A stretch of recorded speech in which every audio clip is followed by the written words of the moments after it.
All right, so now we're going to work on the second page of the test review. This says which of the following polynomial functions might have the graph shown in the illustration below.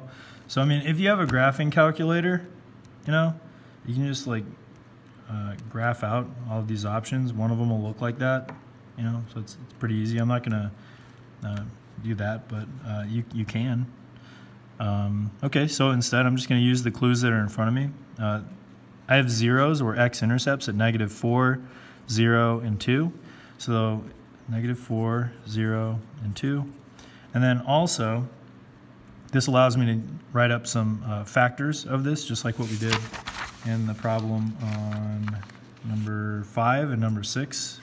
If you have a bunch of zeros, how can you make a polynomial?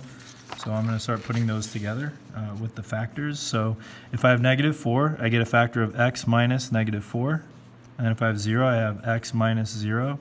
And if I have 2, I have x minus 2. All right, now x minus -4 is the same as saying x plus 4. X minus 0 is the same as saying x. And x minus 2 is just x minus 2. All right, let's see if we can eliminate any of these options. Well, I have an x plus 4, so all of these have x plus 4s except for c. So I can get rid of c right off the bat. And next I checked the x minus 2s. Every one of them has an x minus 2, and every one of them has an x also.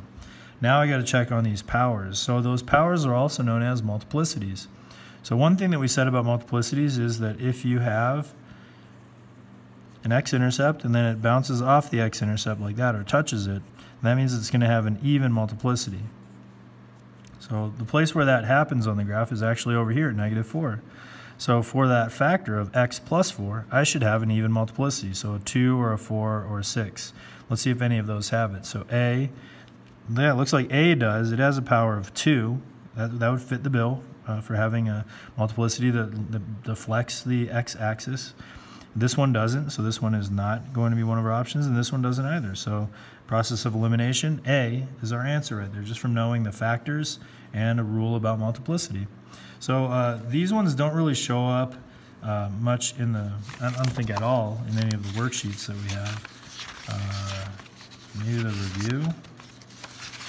No, not even the review. So, this is just, if you want to know a little bit more about this one, just check out more of the stuff on the behaviors of the zeros. So I believe that was in number, let's see here. There it is. So like number 7. So go back to the 2.3 video and look, read a little bit more, or watch some more information about multiplicities. That'll help you out an awful lot. So I'd probably recommend going through the 2.3 video if you don't know how to do this one, if it's a little bit confusing for you. All right, the next ones we have are number 12 and number 13. So state the possible number of real zeros and the possible number of positive and negative zeros of the function as well. That's also known as Descartes' rule of signs. Let's see where we had to do that one before. Factor theorem, synthetic division, sketch, approximate the real zeros, degree.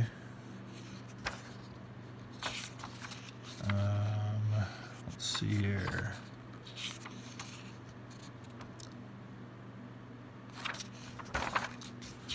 Is it 2.5? Yeah, okay, so 2.5. So we did some of these problems already. So numbers 1 and 3, you can check out how to do those ones if you need a couple of extra examples on finding the number of zeros that we have. So for these ones, number 12 and number 13, you can go to the video on 2.5 if you're not really 100% sure on about what we're doing here. I'm just going to go over a couple of examples real quick. The first thing is to state the total possible number of zeros that we have, and that's as easy as just finding the degree. So the possible zeros is equal to the degree for each case. So what's the degree for this polynomial? It's the biggest power, so that's 6. So we have 6 possible zeros for this one, and then the highest power on this one is 5. So that means the possible zeros that we have for this one, again, is equal to the degree, which is just 5 for this polynomial.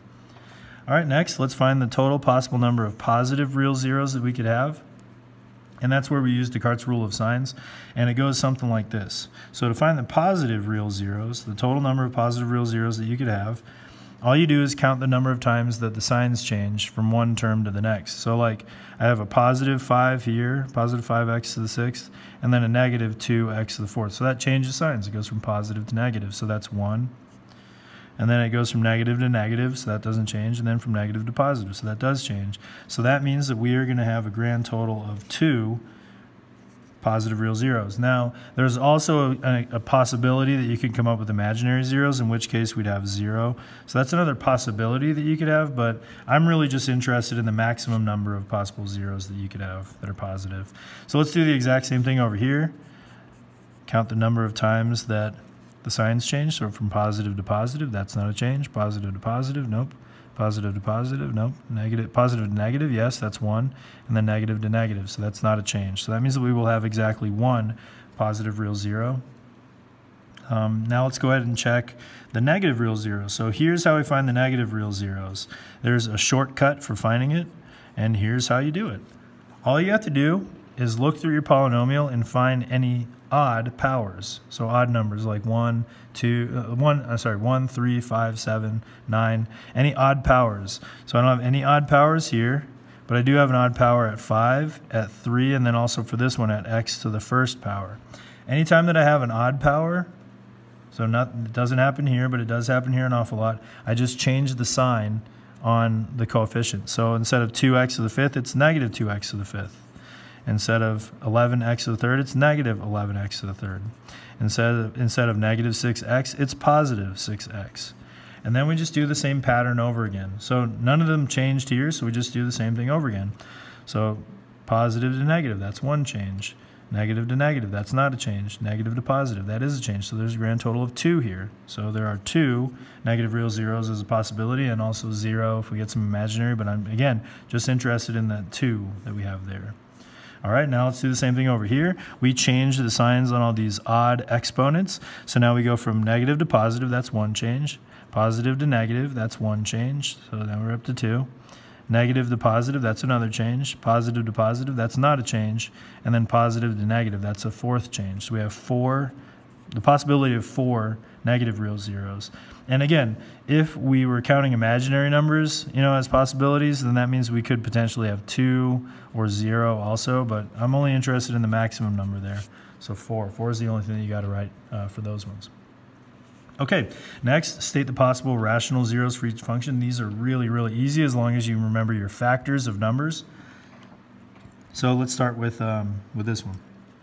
So for the possible rational zeros, what you need to identify is the constant value and the lead coefficient. So the constant value is just going to be whatever's adding or subtracting at the very end, so the constant number that you have. No x values, no variables, just a number. That's your constant. So we have 36 for this one, negative 40 for that one, and we don't care about the signs either. So even though it says negative 40, we're just going to count it as 40.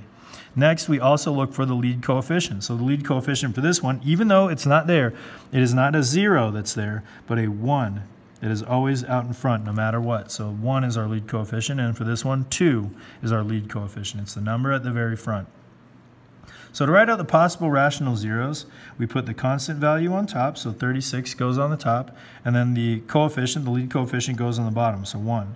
Next, we write out all of the factors of these numbers. So all the numbers that divide into each of them evenly. So what numbers divide into 36? Well, 1 divides into 36 evenly. 2 divides into 36 evenly. 3 does. 4 does. 6 does. 9 does. And then also 12, 18, and 36 itself. All of those numbers evenly divide in. The only numbers that divide into 1 are 1. And that's it. No other integer values or whole number values that divide into 1 evenly. So now we just make combinations of fractions with these and put plus or minus in front of each of them. So, like each of these are the numerators, and then this is your lone denominator that you could have. So 1 over 1 gives me 1. So I have plus or minus 1 as a possible rational zero. So in other words, positive 1 could be a 0, where I plug it in and get 0. Negative 1 could be a 0, so I plug in negative 1 and I could get 0. That's a possibility. Another one would be 2 over 1, so plus or minus 2. So again, positive 2 I could plug in and get 0. Negative 2 I could plug in and get 0. This is like what we're doing. That's the purpose of finding these rational zeros. Then I have 3 over 1, so plus or minus 3. 4 over 1, so plus or minus 4. 6 over 1, which is plus or minus 6. 9 over 1, which is plus or minus 9. 12 over 1. 18 over 1. And 36 over 1. That's it. So this is the extent of the problem. You just list off those values and you're done. So just those combination of numbers. This is pretty easy, and we've seen these problems a ton before as well. Let's see where we've seen them before. Find the rational zeros. Where the heck is that? Multiplicity, 2, 4, no. Average rate of change. State all the possible rational zeros. Here we go. So this is in 2.5, and it looks like I did 5, 7, and 9 for those ones. So I have 3 more examples on that 2.5 video if you want to check that out. So this is in the 2.5 video as well. All right, so now for these ones, so we put 40 on the top, 2 in the bottom. The factors of 40 are 1, 2, 4, 5, 8, 10, 20, and 40. The factors of 2 are 1 and 2. So now we just list off all of the combinations. So if 1 is my denominator, then 1 over 1 is 1, so plus or minus 1. 2 over 1 is 2, plus or minus 2. Then we also have plus or minus 4, plus or minus 5, plus or minus 8, plus or minus 10, plus or minus 20, plus or minus 40. All right, now that exhausts this denominator. Now let's use 2. So 1 over 2 is 1/2, so plus or minus 1/2. 2 over 2, well, that's just 1. We already have 1. 4 over 2, that's 2. We already have 2. 5 over 2, we don't have that, so plus or minus 5/2. 8 over 2, that's 4. Have that. 10 over 2 is 5. Already got that. 20 over 2 is 10. Have that one. And then 40 over 2 is 20, so we have that one as well. So these are all of our possible rational zeros. Any of these numbers I could potentially plug in and get 0 as a rational number. Okay, now for the last couple problems on this page, and this will also conclude our video for the second page. Use the factor theorem to determine if it's a factor. These ones are so easy if you understand synthetic division. All it's asking is this. We're taking the same problems that we just did earlier for number 3 and number 4. So we're doing synthetic division, and we're just checking to see if the remainder is 0. If the remainder is 0, then that means that yes, this is a factor. If the remainder is not 0, then no, it's not a factor. So that's it. We're just checking to see if the remainder is equal to 0. That's it, okay? But other than that, it's the exact same steps that we did for numbers 3 and number 4. All right, and if you need a little bit of a refresher on this stuff, if you want to see more examples worked out, where do we see that? That's in, I'm going to guess 2.5 again. Yeah, 2.5. So we did number 15, number 17, and number 19. So if you want to check those out on 2.5, that will help you out quite a bit. So the 2.5 video. All right, so now the factor theorem. So we just, again, set these equal to 0, so our divisors get set equal to 0, and then I solve for them. So if x plus 2 equals 0, that means that negative 2 is my x value, and that goes in the corner there. And then over here, x minus 3 equals 0, so that means that if I solve it, if I add 3 to both sides, I get x equals 3. So 3 goes in the corner over there. Let me write that a little bit more legibly. There we go. Okay, so back over to number 16, we write up all the coefficients. Don't skip any of them. So we have 1x to the third, negative 1, x squared, negative 16, x, and then negative 20 for our constant. Under our constant, that's where we put the remainder. And what are we checking for the remainder? We're checking to see if it's 0 or not. So if it is 0, then that means that it's a factor. All right, so let's start the synthetic division algorithm here. So 1 times negative 2 is negative 2. Negative 1 and negative 2 makes negative 3. Negative 3 times negative 2 is positive 6. 6 minus 16 is negative 10. Negative 10 times negative 2 is a positive 20. So does 20 minus 20 give you 0? Yes, it does.